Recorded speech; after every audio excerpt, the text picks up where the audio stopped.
Pada kesempatan kali ini, saya akan membahas tentang suatu pernyataan, yaitu apakah psikologi penting dalam pendidikan?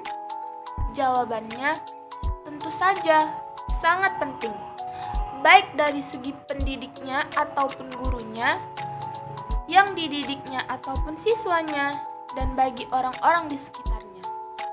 Pertama-tama, kita harus tahu dulu apa itu psikologi.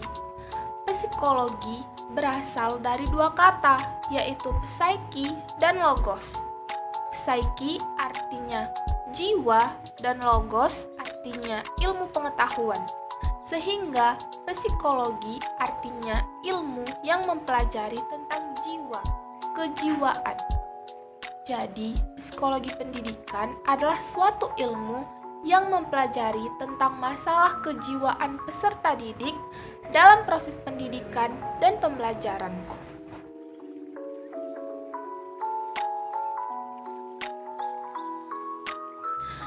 Ada 5 hal penting yang tersemat di dalam makna pentingnya psikologi dalam pendidikan.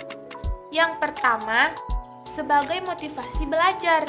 Yang kedua, stabilitas kondisi keluarga atau orang tua. Yang ketiga, sebagai cara untuk mengisi waktu luang. Yang keempat, pergaulan dengan teman sebaya. Dan yang kelima, pergulatan dengan diri individu itu sendiri.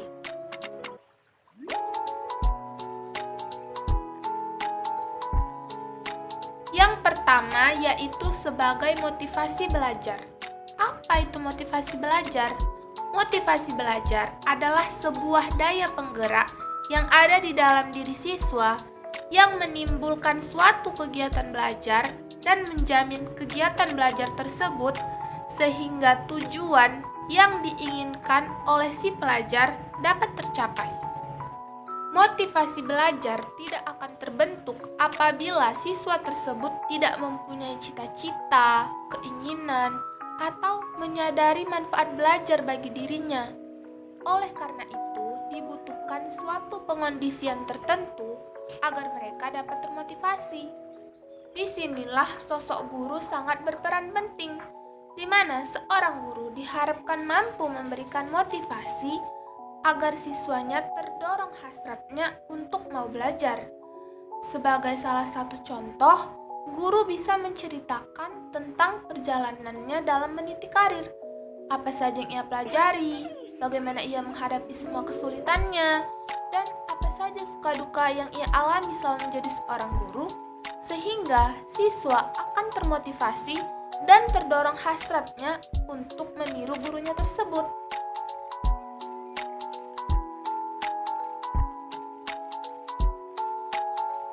Yang kedua, stabilitas kondisi keluarga atau orang tua. Tidak dapat dipungkiri bahwa pendidikan keluarga adalah suatu ruang pembelajaran yang utama dan pertama yang diterima anak sejak ia lahir, sehingga pendidikan keluarga berkontribusi besar dalam pembentukan karakter dan kecerdasan seorang anak.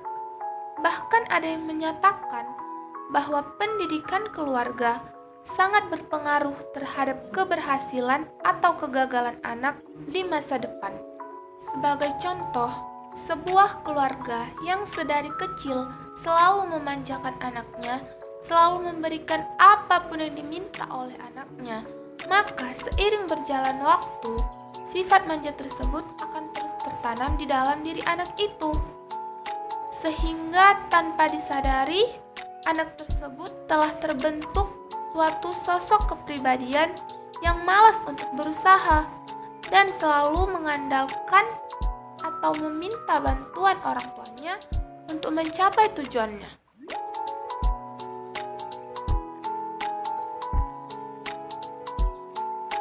Yang ketiga, sebagai cara untuk mengisi waktu luang. Kita ambil contoh seperti ini.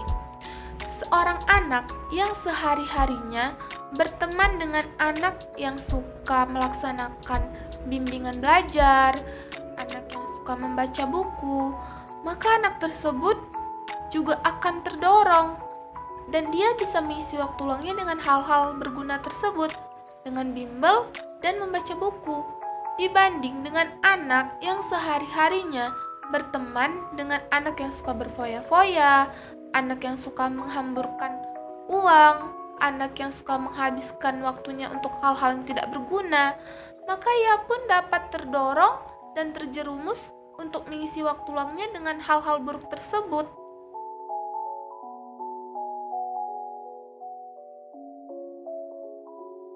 Yang keempat, yaitu pergaulan dengan teman sebaya.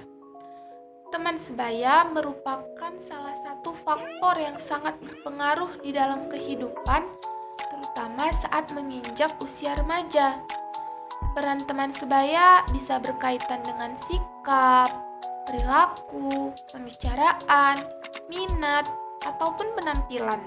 Sebagai contoh, seorang anak yang ingin berteman dengan suatu kelompok yang terdiri dari anak-anak kaya yang suka membeli perhiasan, membeli barang-barang mewah, maka anak tersebut pun bisa terobsesi dan terdorong untuk melakukan hal-hal tersebut demi diterimanya ia di dalam kelompok pertemanan tersebut.